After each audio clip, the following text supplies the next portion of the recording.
السلام عليكم ورحمة الله وبركاته. الحمد لله نحمده ونصلي على مصطفى محمد صلى الله عليه وسلم أما بعد. ബഹുമാനികളെ, നമ്മുടെ ഇന്നത്തെ ക്ലാസ്സിലുള്ള വിഷയം ചെവിയിൽ എന്തെങ്കിലും വസ്തു ഇട്ടാൽ, ബഡ്സ് പോലെയുള്ള, ചെവിത്തോണ്ടി പോലെയുള്ള എന്തെങ്കിലും വസ്തുക്കൾ ആയിക്കോട്ടെ, ഇട്ട് കഴിഞ്ഞാൽ അത് നോമ്പിൻ്റെ സാധുതയെ ബാധിക്കുമോ, നോമ്പ് അസാധുവായി പോകുമോ എന്നതിനെ സംബന്ധിച്ചാണ്. പ്രിയപ്പെട്ടവരെ, നമ്മൾ പറയാറുണ്ട് എല്ലാ ക്ലാസ്സുകളിലും ഷാഫിഈ ഹനഫി മസലകൾ പറയും പ്രധാനമായിട്ടും. അവസാനം അതിൻ്റെ ഓരോ വിശ്വാസിക്കും നിർവഹിക്കാൻ പറ്റുന്ന രീതിയെ സംബന്ധിച്ചും പറയുമെന്നുള്ളത്.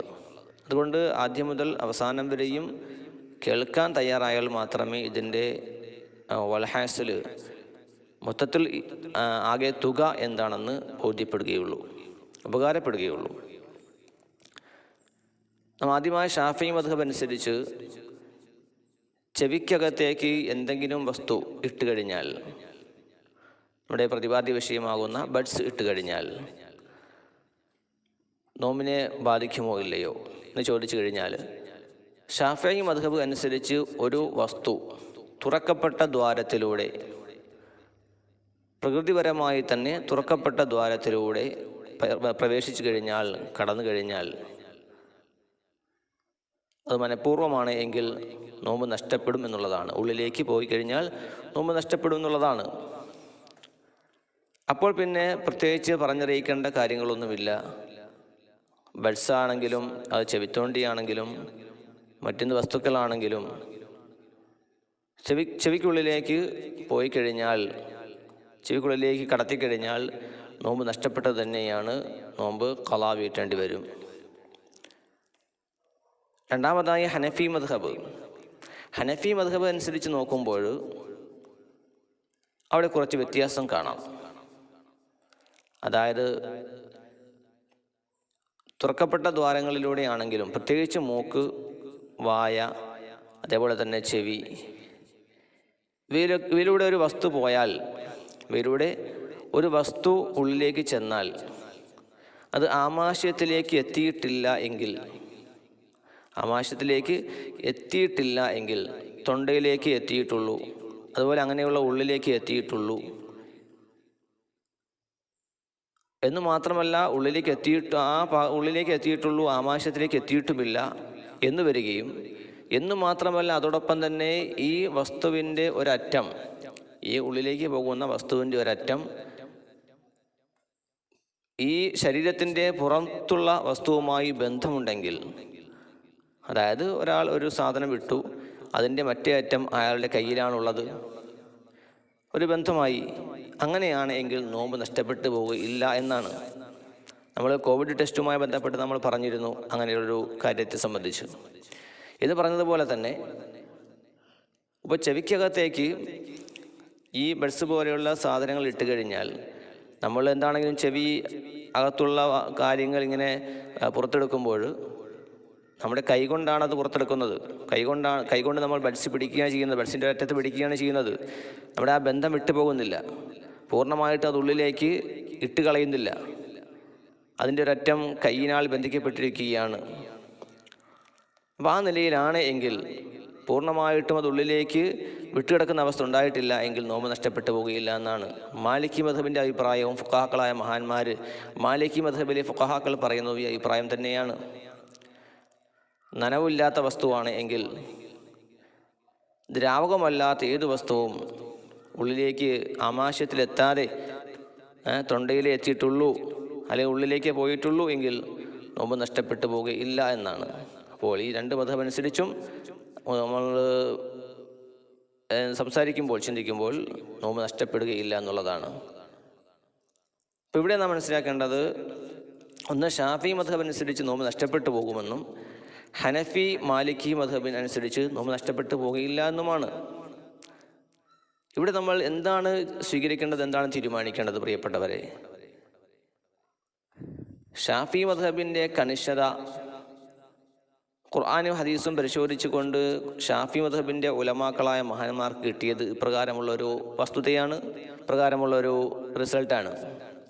അപ്പോൾ ഷാഫി മദ്ഹബുകാരെ സംബന്ധിച്ചിടത്തോളം പരമാവധി അഭിപ്രായം സ്വീകരിച്ചുകൊണ്ട് തന്നെ മുന്നോട്ട് പോകാൻ വേണ്ടി ശ്രമിക്കുക. ഹനഫി മദ്ഹബുകാരെ സംബന്ധിച്ചിടത്തോളം അപ്രകാരം പ്രമാണങ്ങളിലൂടെ കിട്ടിയത് അങ്ങനെയുള്ളൊരു റിസൾട്ടാണെന്നിരിക്കെ ഹനഫി മദ്ഹബുകാരും അപ്രകാരമുള്ള അഭിപ്രായം തൻ്റെ മദ്ഹബനുസരിച്ച് മുന്നോട്ട് പോകാൻ വേണ്ടി ശ്രമിക്കുക. പക്ഷേ എങ്കിലും ഹനഫി മദ്ഹബുകാർ ഷാഫി മദ്ഹബിൽ തൻ്റെതല്ലാത്ത മദ്ഹബിൽ ഇങ്ങനെയുള്ളൊരു അഭിപ്രായമുള്ളത് കൊണ്ട്, ചെവിയിലേക്ക് ബഡ്സിട്ട് കഴിഞ്ഞാൽ നോമ്പ് നഷ്ടപ്പെട്ടു പോകും എന്നുള്ള അഭിപ്രായമുള്ളത് കൊണ്ട് സൂക്ഷ്മതയ്ക്ക് വേണ്ടി നോമ്പ് പൂർണ്ണമായിട്ടും തൻ്റേത് സ്വീകരിക്കണമെന്നുള്ള ആഗ്രഹമുള്ള ഓരോരുത്തരും പകൽ സമയങ്ങളിൽ ചെവിയിൽ ഇങ്ങനെയുള്ള വസ്തുക്കൾ ഇടാതിരിക്കാൻ വേണ്ടി ശ്രമിക്കണമെന്നുള്ളതാണ് നമുക്ക് മറ്റു ക്ലാസ്സുകൾ പറഞ്ഞതുപോലെ തന്നെ ഇവിടെയും പറയാനുള്ളത്. ഈ മദ്ഹബ് നമ്മൾ പറഞ്ഞിട്ടുണ്ട്, മദ്ഹബ് എന്ന് പറയുന്നത് പാരമ്പര്യമായി വരുന്ന സംഗതിയാണ്. അപ്പം വാപ്പ ഉമ്മ ഷാഫിക്കാരാണെങ്കിൽ മക്കൾ ഷാഫി മദ്ഹബ് സ്വീകരിക്കും, ഹനഫിക്കാരാണെങ്കിൽ ഹനഫികളായി മാറും, മാലിക്കികളാണെങ്കിൽ മാലിക്കികളായി മാറും, ഹംബലികളാണെങ്കിൽ ഹംബലികളായി മാറും. അത് സ്വാഭാവികം തന്നെയാണ്. എന്ന് വെച്ചിട്ട് പാരമ്പര്യമായി കിട്ടിയ മദ്ഹബിൻ്റെ അഭിപ്രായം മാത്രമേ സ്വീകരിക്കാവൂ മരണം വരെയും എന്നില്ല. കാരണം ഈ 4 മദ്ഹബും ചെന്നെത്തുന്നത് വിശുദ്ധമായ ഇസ്ലാമിലേക്കാണ്. 4 പുഴകളും ഒഴുകി ചെന്നെത്തുന്നത് സമുദ്രത്തിലേക്കാണ് എങ്കിൽ അതുപോലെ തന്നെ 4 മദ്ഹബും ചെന്നെത്തുന്നത് വിശുദ്ധ ഇസ്ലാമിലേക്കാണ്. ഇപ്പോൾ ഏത് മദ്ഹബിലൂടെ ചെന്നാലും ലക്ഷ്യത്തിലേക്ക് എത്താൻ കഴിയും.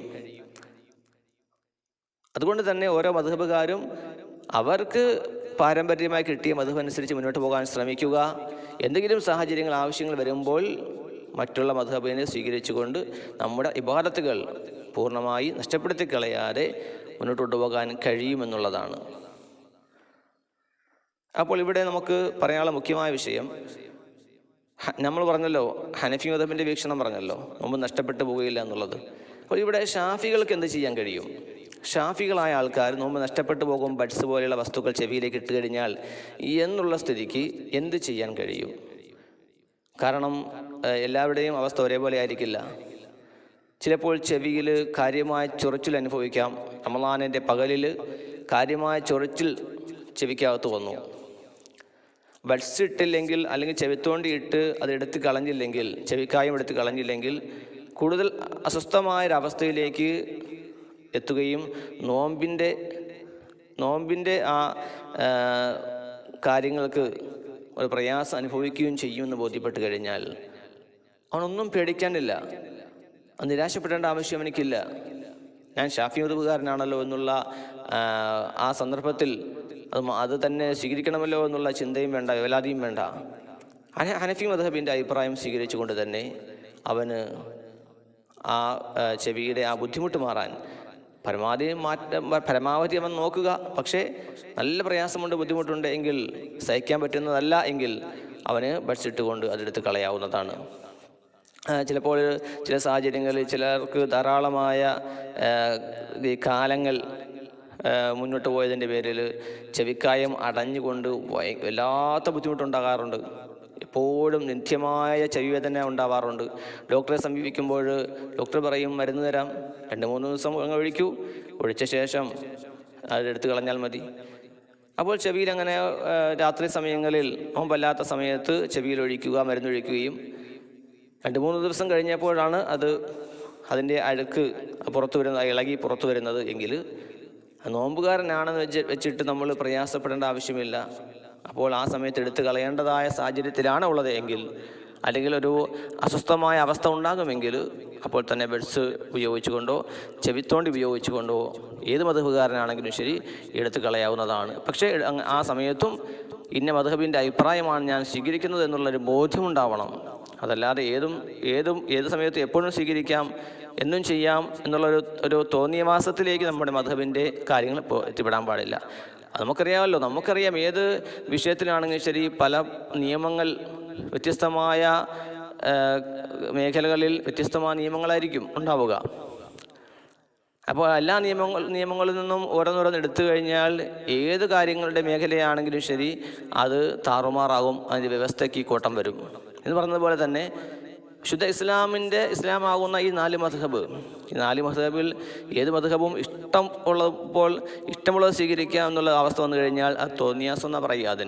അത് യുക്തിഭദ്രമായൊരവസ്ഥയല്ല, യുക്തിരഹിതമായ ഒരു ചിന്താഗതിയാണ്. അതുകൊണ്ട് ആവശ്യം വരുന്ന ഘട്ടത്തിൽ നമുക്ക് മറ്റു മദ്ഹബിൻ്റെ അഭിപ്രായം സ്വീകരിച്ചുകൊണ്ട് മുന്നോട്ട് പോകാവുന്നതാണ്. ഇന്ന് തന്നെയാണ് പരിശുദ്ധ ഇസ്ലാമിലെ മുഴുവൻ പണ്ഡിതന്മാരുടെയും അഭിപ്രായം. ഇതിനെതിരായ ഒരു അഭിപ്രായം ഒരു പണ്ഡിതന്മാർക്കും ഇല്ല എന്നുള്ള കാര്യം കൂടെ മനസ്സിലാക്കേണ്ടതുണ്ട്. അതുകൊണ്ട് 4 മദ്ഹബുകൾ തീർച്ചയായും സമുദായത്തിന് അനുഗ്രഹമാണ്, വളരെ ഖൈറാണ്, റഹ്മത്താണ് എന്നുള്ളതിൽ യാതൊരുവിധ സംശയവും ഇല്ല. അള്ളാഹു നമ്മളെല്ലാവരെയും കാര്യങ്ങൾ മനസ്സിലാക്കി അമൽ ചെയ്യുന്ന ആൾക്കാരിൽ പെടുത്തി അനുഗ്രഹിക്കുമാറാവട്ടെ. അസ്സലാമു അലൈക്കും വറഹ്മത്തുള്ളാഹി തആല വബറകാതുഹു.